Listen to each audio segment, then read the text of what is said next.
Okay, so we just did a session about case studies and general marketing tips and just like the participant experience side of challenges. So what we're going to do in this session is just talk through some examples and go through how you would set up challenges in different ways so that you can see the back end and what the front end would look like, and just talk through some different ideas that we're seeing on our platform, and then just go through some samples that I've set up. So virtual challenges are such a cool way for nonprofits specifically to raise money and engage supporters. So when we're talking about virtual challenges and virtual events, both of them work very well for nonprofits.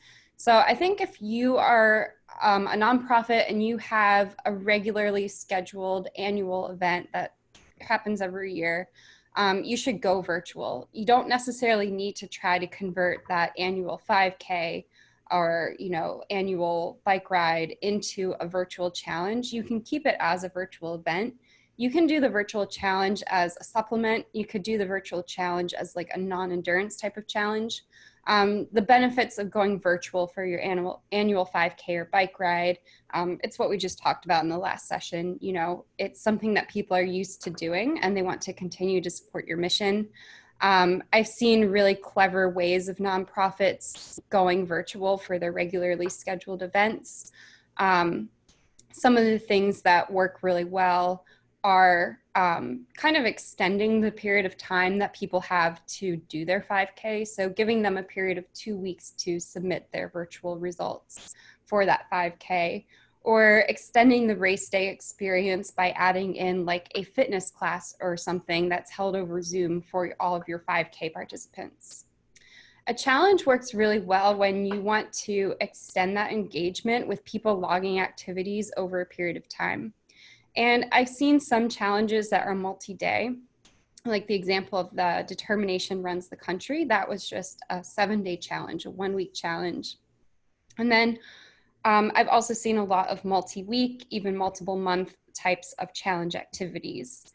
And then those challenges can either have individual goals or they can be challenge goals. So you can let individuals set their own goals, or you can have set challenge goals. You can have multiple types of activities in a single virtual challenge, and they work really well for engaging people over a period of time. So we're going to go right into some examples on our platform. Actually, I'm going to start with these two. So this is the Determination Runs the Country, and I've shown this a couple of times, but this is just the idea of having a collective goal that everyone's working towards over a period of time.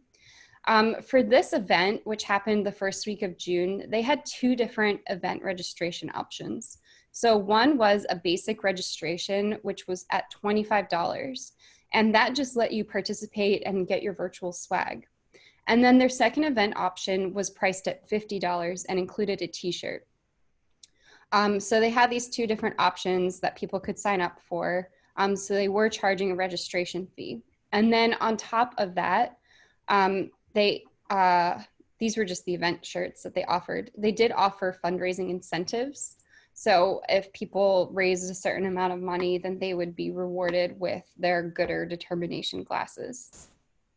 So they were encouraging, that fundraising competition side of it by throwing in that fundraising swag for their challenge event. This one is just one that I saw. They've been doing pretty well with Facebook fundraising, so it kind of came up on one of the reports that I look at a lot. But this one is a 54-day challenge, and it's put on by the Autism Society in, I think, Central Virginia. Oh yeah, in Central Virginia. And I really like this challenge because their messaging down below, the description talks about how, today autism is becoming more prevalent, and it's a 1 in 54 people have autism. And so they're tying in their theme of their challenge to like what their nonprofit's mission is about. And so I think that's really a clever idea for nonprofits. So each of these challenges is a 54-day challenge, and they're offering a variety of options. And so this one is where you can set your own goal. So it's really flexible and open-ended. Anyone can participate. And then they had these set ones with 54, 108, and 162. And you'll see again that they are charging a registration fee to participate. And so why are nonprofits charging a registration fee for these challenges? First of all, a lot of them are offering swag. So you'll see here that this $30 option gets a t-shirt, and all the $45 options are getting a shirt and a medal. And I think with challenges, a lot of times it is a big accomplishment for people. And so having swag that kind of recognizes and rewards that accomplishment and achievement is important for people. And so being able to charge a registration fee to cover the cost of that swag and the shipping is going to be obviously important. I think the other part of it is that a challenge that lasts for that long, you're going to have some customer service. And we'll go through some examples and you'll see how easy it is for people to log their activities on our platform. But you're still going to get questions and emails. And you're also going to spend a lot of time, or you should be spending a lot of time, doing things like spending time in your Facebook group for your challenge event and engaging with people and encouraging conversation and discussion and putting together newsletters that go out to your challenge participants once a week to give them updates. And not like those things are super expensive, but they are your time, and you should be charging money for your challenge because you are putting in that sort of effort. With this challenge event, similar to the American Cancer Society event, everyone becomes a fundraiser. They are using that setup where everyone automatically is required to be a fundraiser, and the actual fundraising page setup is hidden when you register. And then after registering, you're able to create a connected Facebook fundraiser. And they've done pretty well with donations.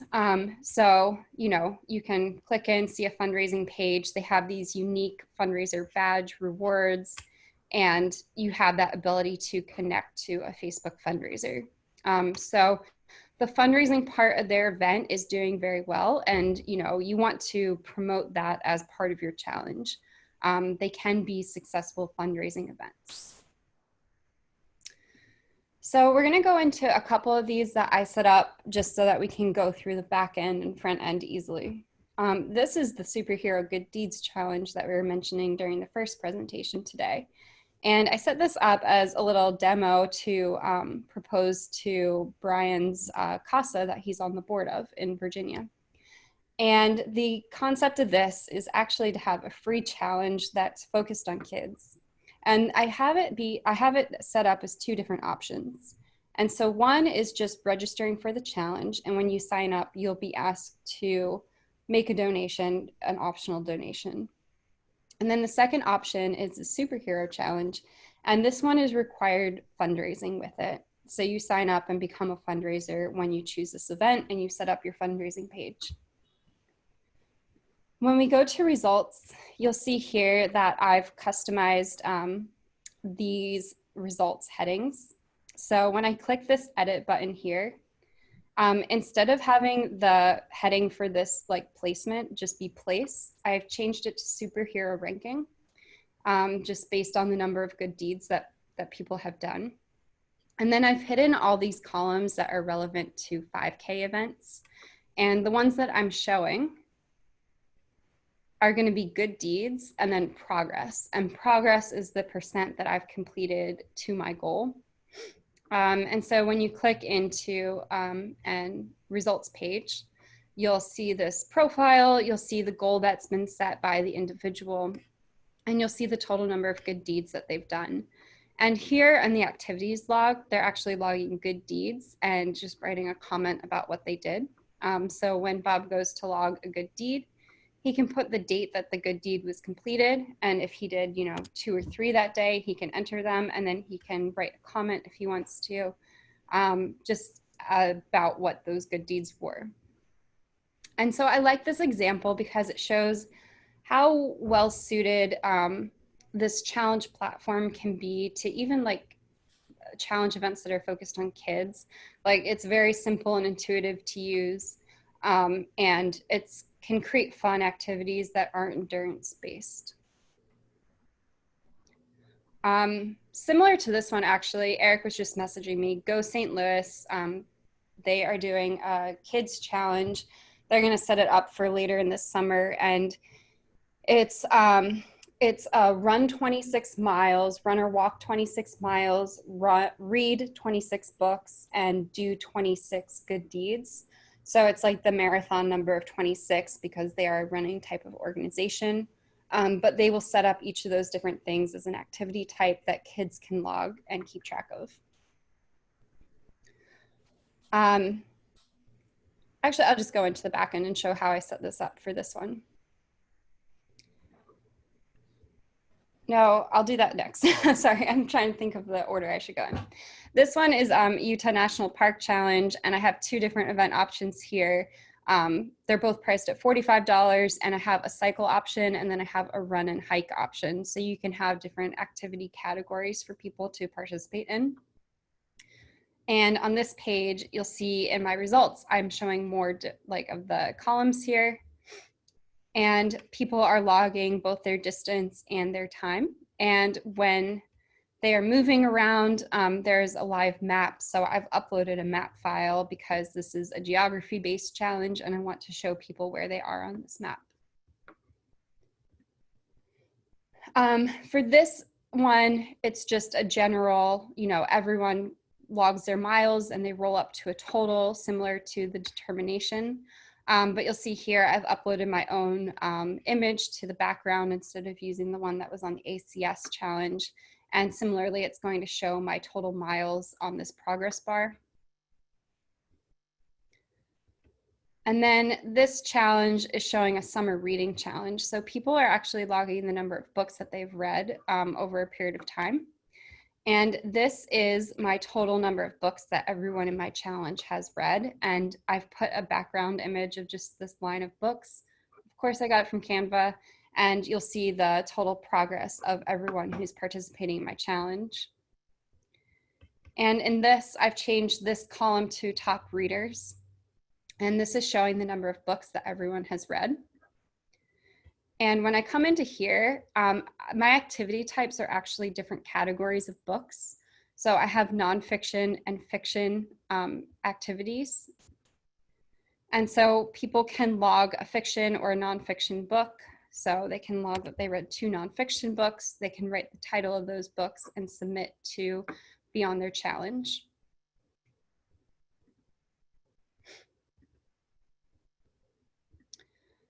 Okay. So I'm going to talk now that we've seen like a few different creative examples of how nonprofits are using challenges on our platform. I'm going to talk about how you can actually go and create a virtual challenge and customize it for your idea. So you're going to go to either GiveSignup.org or RunSignup.com. It doesn't matter which website you create from.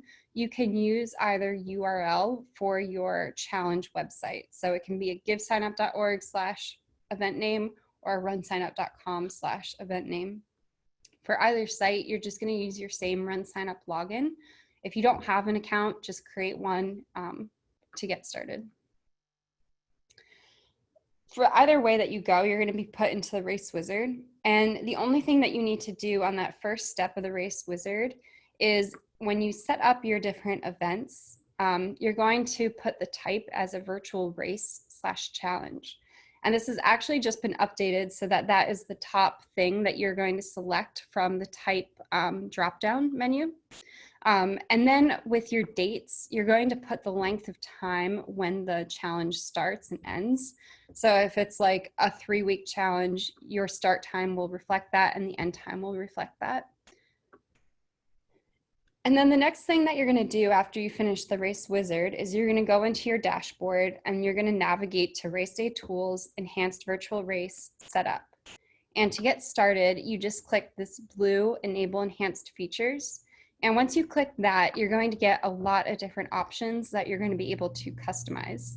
And that number of options continues to grow every day. So what this looked like a couple weeks ago, it looks different now because you have more features, more functionality available to you. And then I put these checklists together just because these are the places in your dashboard that you need to go and customize when you're setting up your challenge.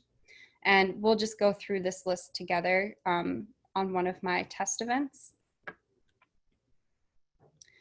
And then the other list of checklist items is what you need to customize on your website. And again, we're making these slides available so you can kind of use these, reference them at any time when you're setting up your virtual challenge event. So I'm going to go into the superhero good deeds run. And we'll go into the race wizard first. And this is where I set up my challenge. And I had two different options for my challenge. I had the regular good deeds challenge, and I've selected that it's a virtual race / challenge. And then I have my superhero challenge. And again, I've selected that it's a virtual race / challenge. So each type of event that you want to offer. So if you want to offer a 100-mile challenge and a 500-mile challenge, you need to set them up as separate events in the wizard.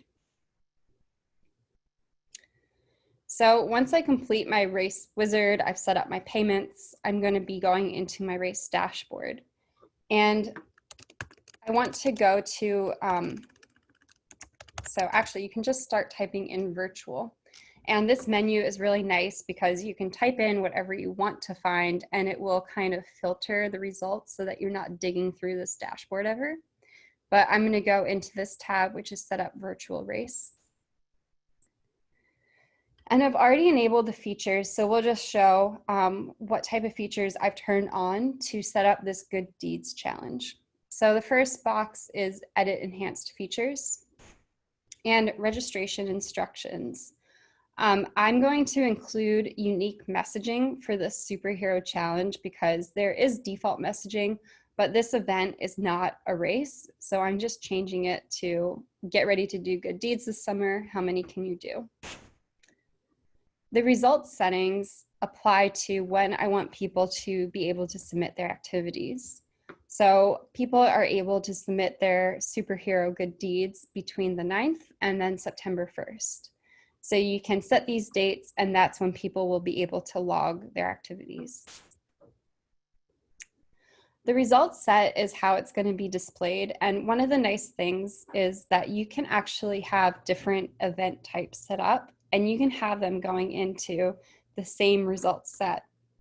So for this one, if I go into my results, I have two different sets. So I have the Good Deeds Challenge, and then I have the Superhero Challenge.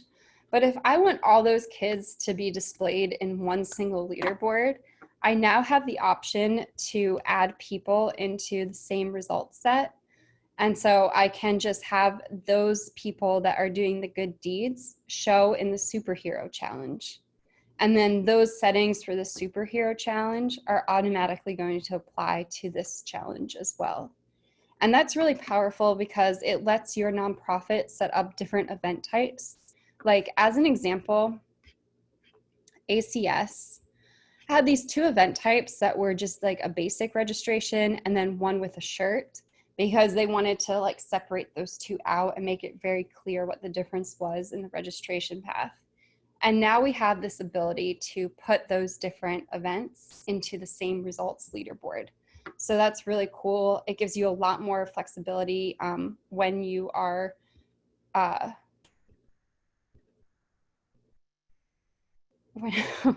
this is what I want to be in, when you are setting up your virtual challenge.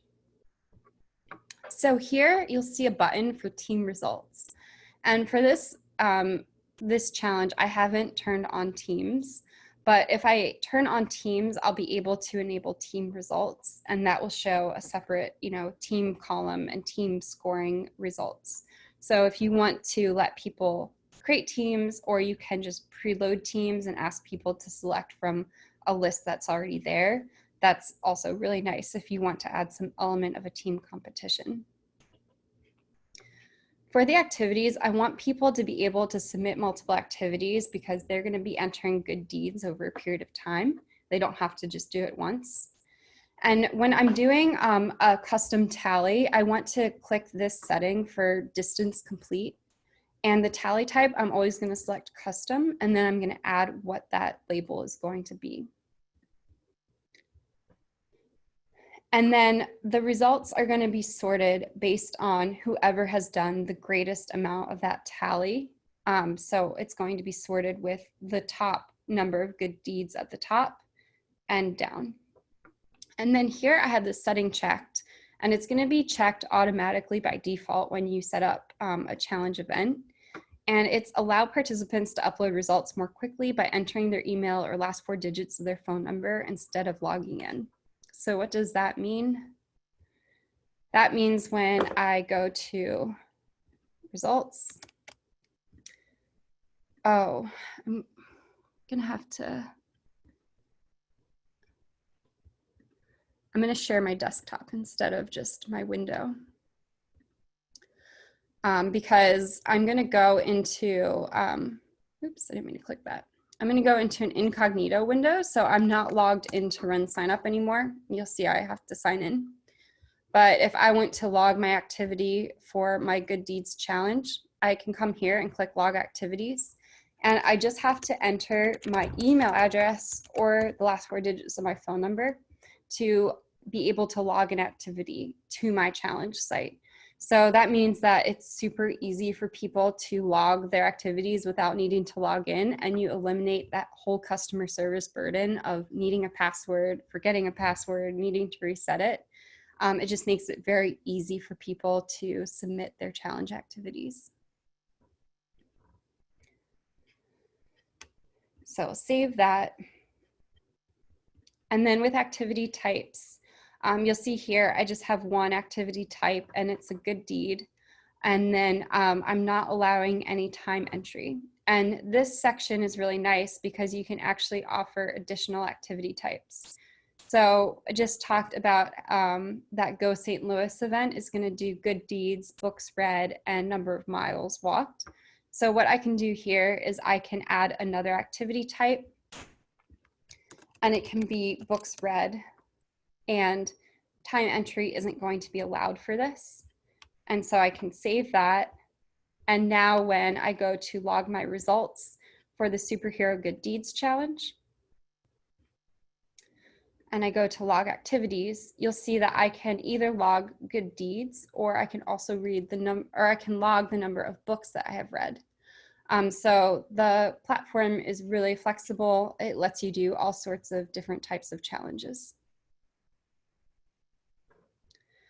For messaging and notifications, the text messaging option is not great for challenges because text messaging in this section is just limited to posting results. And so the text messages that are going to be able to be sent from our platform are limited to just a really short hyperlink that gives you instructions on how to post results. And so what you'll want to do is not turn that on for a challenge. You're just going to want to use this email messaging option. And what you can do here is you can customize the different messages that your participants are getting when they sign up for your challenge. So it's the beginning of the Good Deeds Challenge. Log your good deeds until September 1st. So you can have that message go out and you can set when you want that message to go out. So for this one, I would set it to go out when the challenge starts, and then I can set up subsequent messages to go out after that. So that is what messaging is. The text messaging is a great option if you're doing a virtual event where people have to submit a time, but that's not really as relevant for a challenge. And then finally with goals, for this challenge, I'm letting participants define their own goals. So right now, the place where that happens is here. People can enter their own goal and update that at any time. So they can lower it or increase it. In the future, we've gotten some requests to make this more prominent, and we have our UX team coming up with some new ways that we can better enhance that custom goal that individuals set for themselves. And then you also have the option to show the goal progress bar. And that goal progress bar is this thermometer at the top. And then this is where you have an optional map to upload. So it's up to you whether or not you want to include that with your virtual race setup. The other advice that I would give that's kind of different than your general registrations is you want to come into your notification settings and into general settings. And this notification is user registered. And this is the email that people receive when they register for your challenge. And it just defaults to some like random language that's not relevant to your virtual challenge. So what you're gonna wanna do is delete this and spend some time customizing it. So recommendations of what can go here are language around like how to submit challenges, the timeline that people can expect, when the shipping of shirts is going to occur. So you can add in your own content here that shows at the very top of that user registered email. So that people can understand exactly what they did. So for all of these little challenge events that I've set up, I'm using different cover page elements. I'm gonna go into this one. So for the Moorestown Library Challenge, I have this cover page element showing the total goal, the total number of books that I've completed for my challenge. And the way that I added this is by adding a content section for virtual challenge. And the way that this content section works is you can add a title. So here I've just added my challenge title. And then you can set a challenge goal for everyone to accomplish. And that overall goal is just going to be set here. So I want everyone in my challenge to cumulatively read 500 books. And the nice thing is that you can select which events you want to include. So if you have multiple events, you can just show some of them, and you can actually have multiple types of, cumulative totals on here. And then the background lets you upload a custom image, or you can just choose a color to feature in the background. So you don't have to have an image, but you can bring in any sort of image and have an overlay color with that.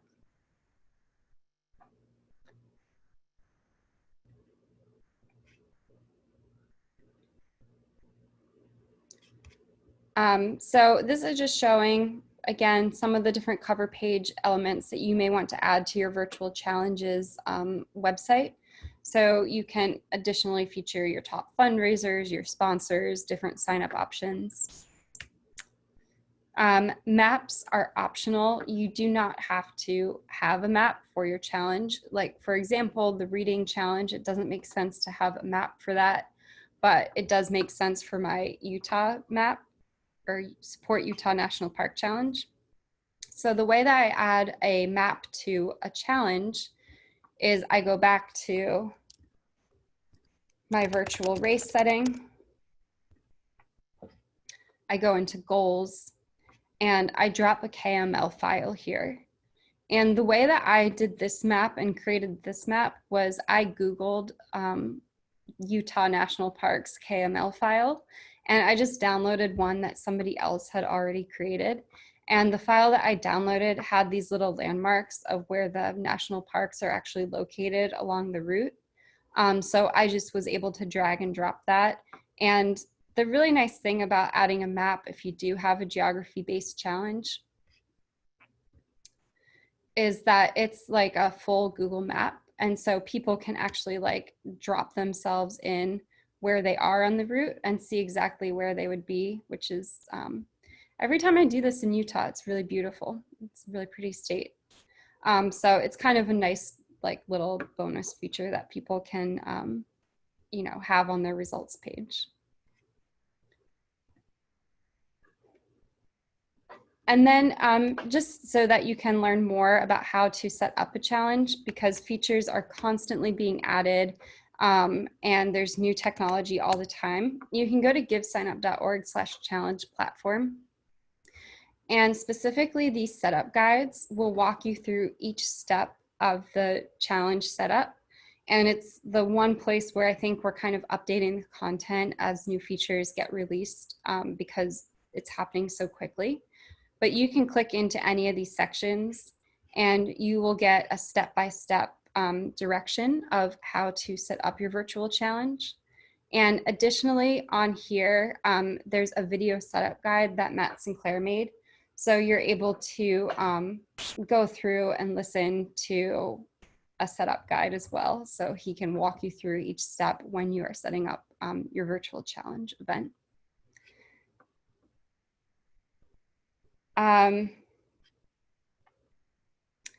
So most of my other slides are kind of repeats of what we just did in the general session. So I think I'll just pause there and see if there's any questions that you guys have, or things that you want to talk through more, or ideas that you want to brainstorm about how to set up on our platform. So during the session, the only question that we got that was not necessarily answered, and I'd like for everybody to hear, is, have you heard if there have been any challenges with additional insurance costs with challenges versus a run? I don't know the answer to that. Do you know, Whitney? And my response was just, we haven't really seen anything with insurance. Well, from my perspective and talking to the other account managers, it hasn't necessarily been insurance. It's just been making sure that you have potentially an additional waiver added into your registration, or you add additional content into the current waiver that you already have.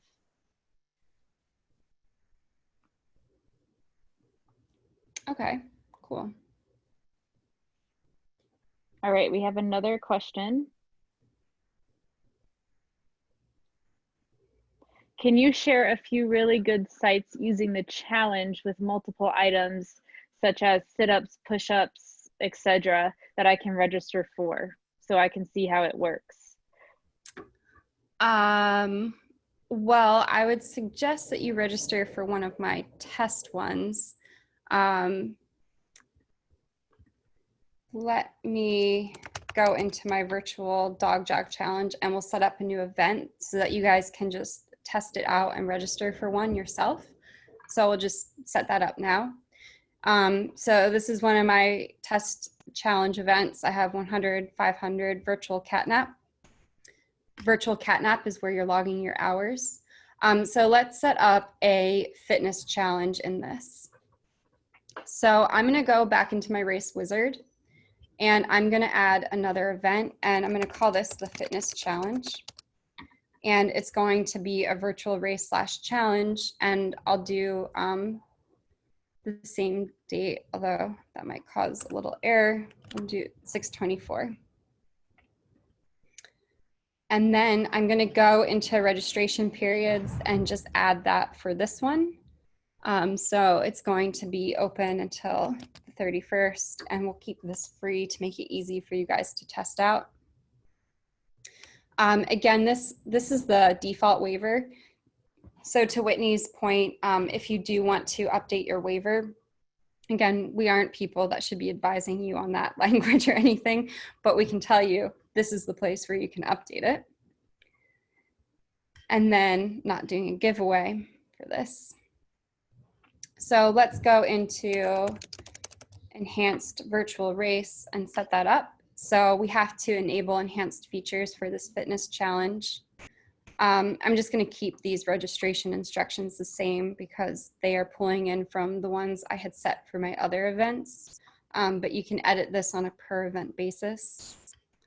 We'll let you guys submit results until the 31st.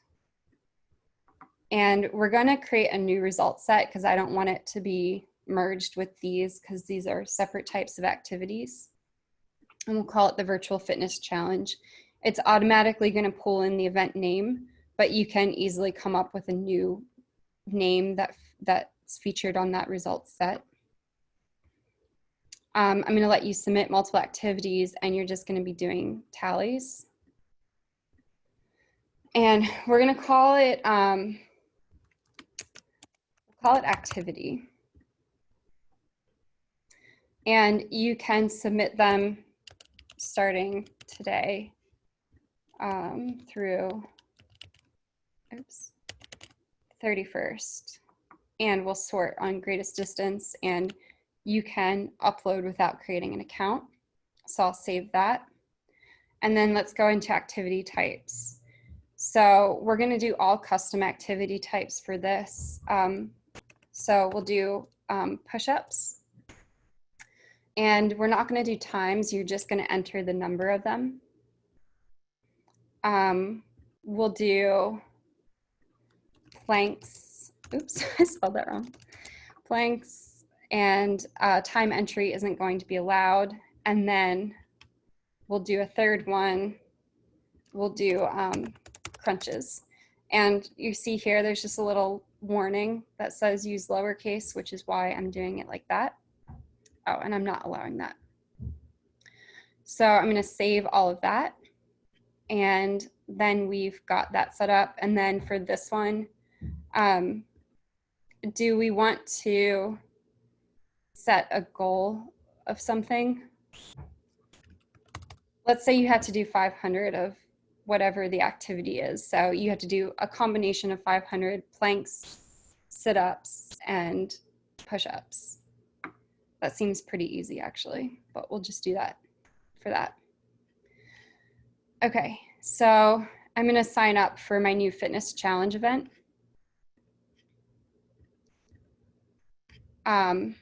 So this is a question that I always include when I'm doing like a virtual race, and I just have it here. It's just an understanding that people understand that it's virtual and can be completed anywhere, anytime. I think that's pretty well understood at this point, but if you want, you can add in a question like that just to make sure people understand what it is they're signing up for. Okay, cool. I don't have fundraising required. If you're testing this out, don't make a donation because that's just going to my payment account. So you don't need to donate to me. This is asking for notifications. I'm going to say I don't want any. And then this is my checkout page, so I can complete my registration. And then we'll go back to race website. And should be registered by now. And you'll see here, these are the different results sets that I have. And if we go into cat nap, you'll see here it's ordering the hours of naps. And then this is my virtual fitness challenge. And I'll do this. I want to submit my virtual results. So the first time I'm doing this, I'm going to click that button to find my record. And then I'm going to go into log activities. And here I can choose the type of activities that I've done. And let's say I did 15 push-ups. And here I can, you can search for like whatever sort of emoji that you want to add here. Lots of push-ups. And I can click submit. One thing to note here is there's a setting that's available for all of your users. If they feel like they need to require a password to get the results posted, they can check this and they'll be required to log in. And then that's been submitted. And then I can go back here and I'm going to add crunches and I'll do 10 of them.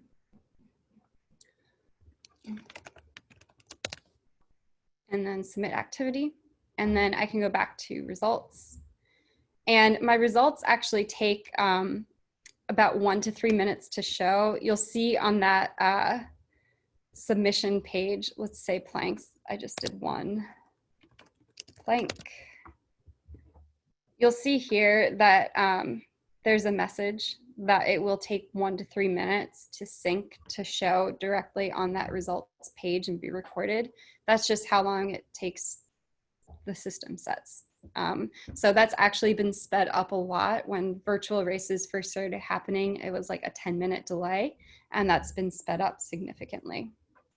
So while we're waiting for that, we can actually just go back here and we can manage past activities. So they will show automatically here, but I can go back and I can edit any of these activities that I've completed. And there we go. This is showing now. So you'll see I've done 25 into my goal of 500 activities, and we'll see the breakdown of the different types of activities that I've done here. And then you'll see my total number of activities and my progress that's showing on the results page. So that is how you could set it up so that people are doing different activity types. And then you have a lot of flexibility with it. Like you could have separate events set up for push-ups, a separate event set up for crunches, and you could have those be different types of competitions. And you could let people sign up for multiple events at one time, or you can do it where they sign up for everything all in one.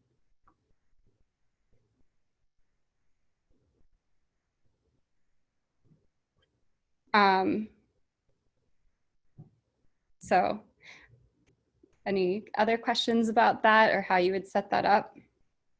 Allison, if you could, we'll share that link in the Zoom group chat, the link to register for that race. Yeah. I think it has a short URL too. Yeah. Yeah, so if somebody can just copy and paste that one. Yes, awesome, thank you. And then we do have another question.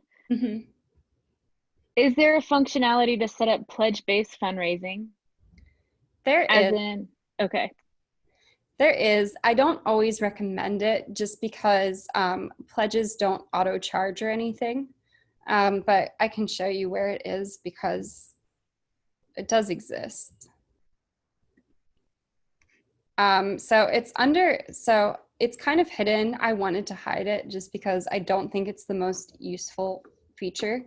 But I'll show you how it works. So here you go into individual fundraisers, advanced settings, and you click allow donors to pledge donations to a fundraiser to be paid at a later time. So you have a bunch of settings that you can have to people. But there is no like function where your people are pledging these donations to people. There's no function to save their credit card and automatically charge them. Like you have these settings, you can allow fundraisers to mark that they received it, and then those fundraisers are going to get you the money.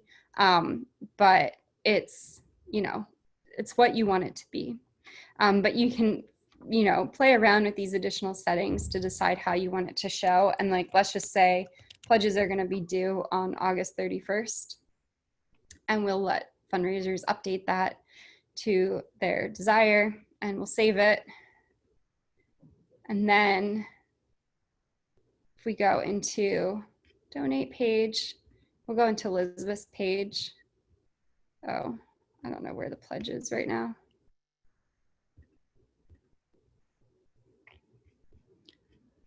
I don't use this tool, Whitney. Do you know how to get my pledges to show on here? I've never used the tool either. I've only tested with it because it's one thing, like you said, we don't highly recommend using it. Yeah, I'm trying to figure out how I get that to work because I've seen it like showing on people's pages.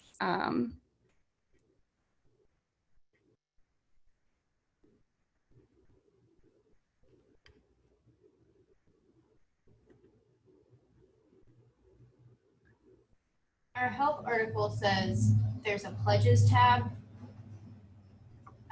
when you go to edit fundraiser, like as the fundraiser. Okay, so donate,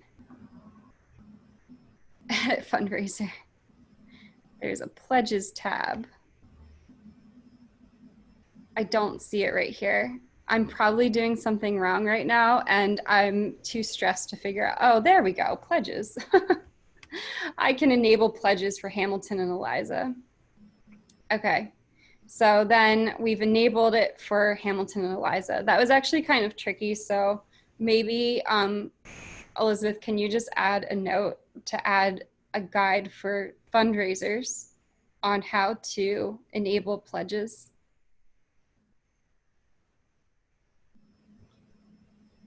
So that we can have that added to our support guide and people can link to it. So then donate, become a fundraiser. Now I can pledge to Hamilton and Eliza, who are my parents' cats, and I can pledge a donation amount and then confirm my pledge. So that's thanks for my pledge. Again, I don't use this part of the platform because we don't totally recommend it. That being said, with challenge activities coming out, you'll probably be able to have more, oh, you can do it per mile. So we can connect that to the challenge system at a certain point. I don't think it's automatically linked right now, but you would be able to eventually like have pledges per mile and link that to the challenges. But again, we're not going to save credit cards for these pledges. So I don't know if it's a part of the platform that is going to be super helpful in raising money. But potentially with the challenge platform, you want to tie in pledges. The only limitation to it is you're not going to be able to do things like pledges with the Facebook fundraising. I think that's where the bulk of donations are probably going to come in from, and they don't have like complex features like pledging. So, you know, it's a balance of things. You can offer it as an option, but not expect people to use it all the time.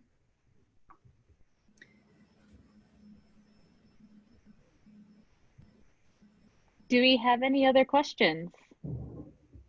We have a couple more minutes, so if you guys have questions, please feel free to put them in the chat. I mean, this is helpful. I learned how to use pledges on a I did as well. Chris has a question. So, are those cats named for Hamilton the musical? Of course, they're named for Hamilton the musical. The only weird thing is that they're siblings, but like I wouldn't read too much into that. Can you show how to set up a different challenge where planks, etc., are different events? Yeah, could probably do that pretty quickly. Oops, I didn't mean to do that. Not going into my admin tools. I would just start by creating a race, and I would call it fitness challenge.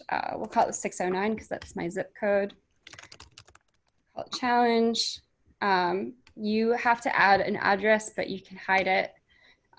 Don't look at that address because it's my parents' address. So for this, I would say like plank challenge.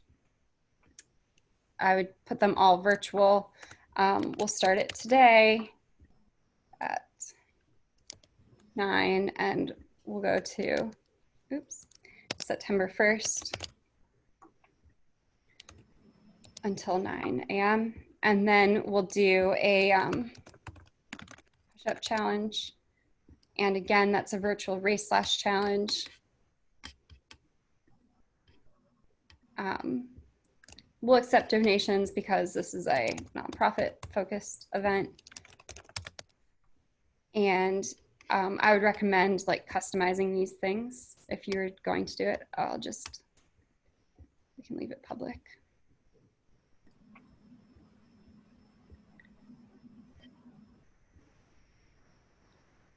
This step of the wizard, I always skip over. This I can't skip over because you have to let people register for your event. Again, I'm just making these free to make them easy to test. You can do a free challenge and just have donations, but I would recommend charging a reg fee for it. And then I'm just going to link to my payment account that I have on this platform. Save and continue. Then we're in here. And we're going to go to virtual race, and I'm going to enable this.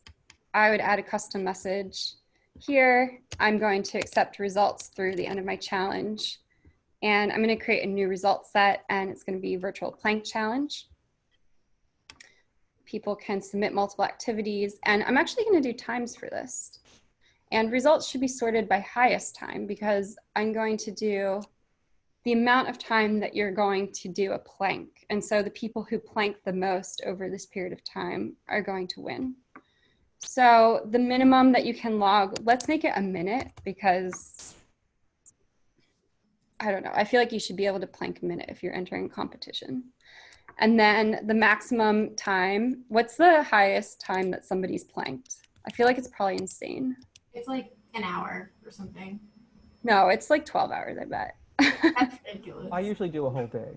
Okay, so I'm going to keep it at 12 hours as the max time. Oh, I have to do this. So do custom, and we'll do planks.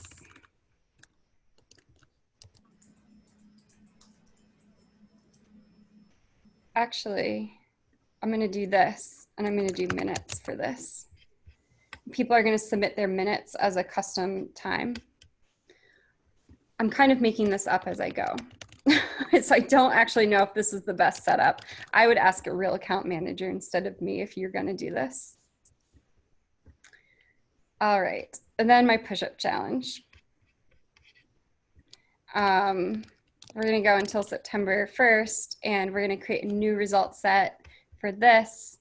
And we're going to do distance, and we're going to do push-ups, and do that, and then save. Oops.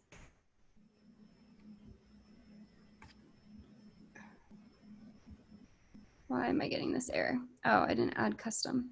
Okay. So save, and then we have this. And so we have two different challenge options that you can sign up for. So we'll just sign up and see how this works. I don't have multi-event selection on. Actually, let's add this in.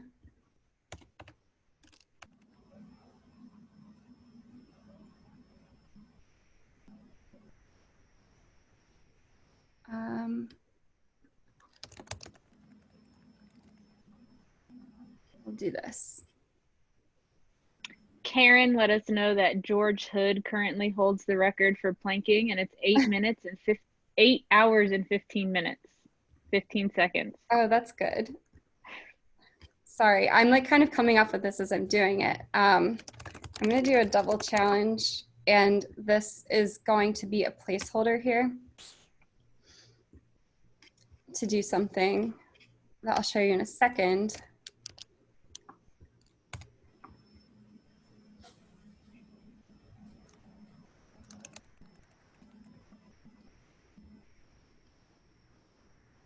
So people can sign up for the double challenge, and when they sign up for the double challenge, they're automatically put into both of my plank and my push-up challenge.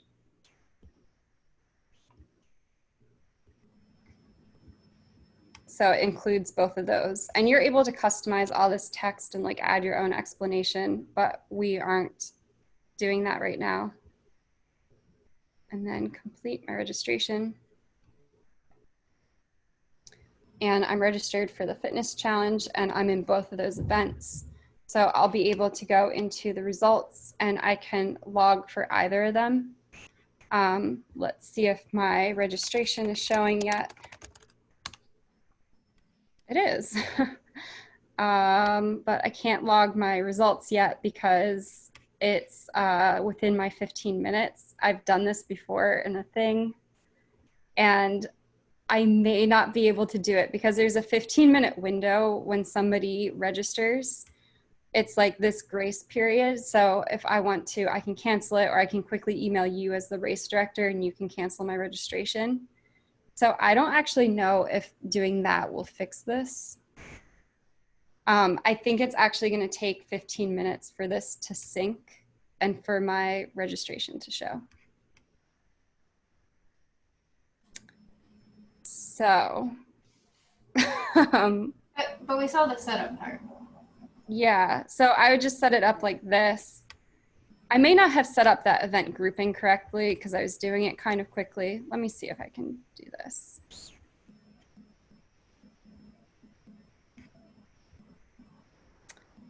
Yeah, I actually didn't turn on the enhanced virtual results for that, so I did not do it correctly, I don't think. Anyway, let's submit my virtual results for this and see if that works. There we go. Plank challenge. So I'm submitting my number of minutes.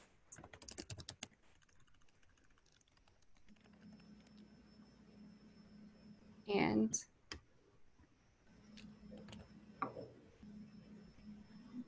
you remember what my date activity was?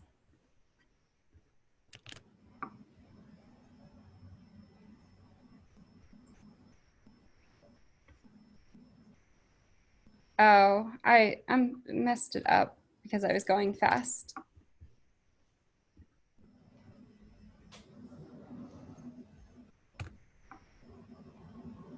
There we go. Now my activity's been saved.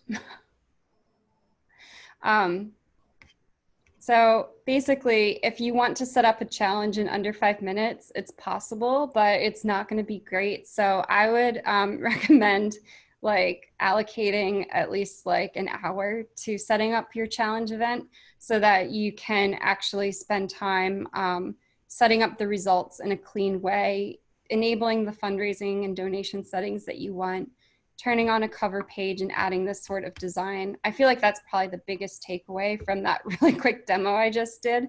But the point is that you have a lot of flexible options.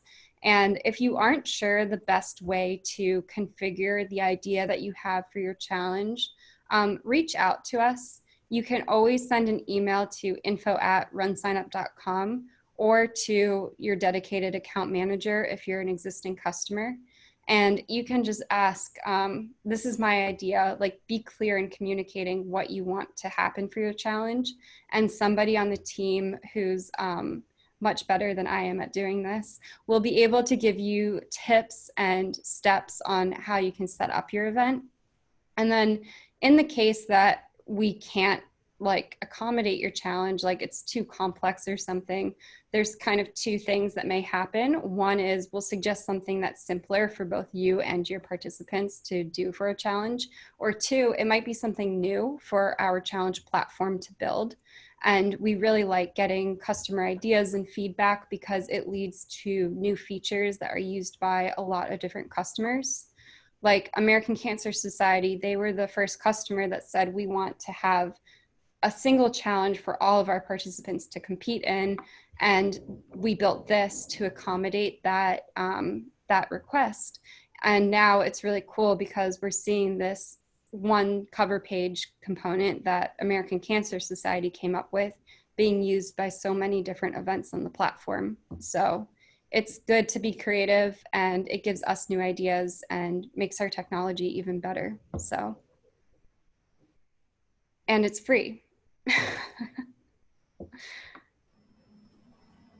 So that's it for the questions. Okay.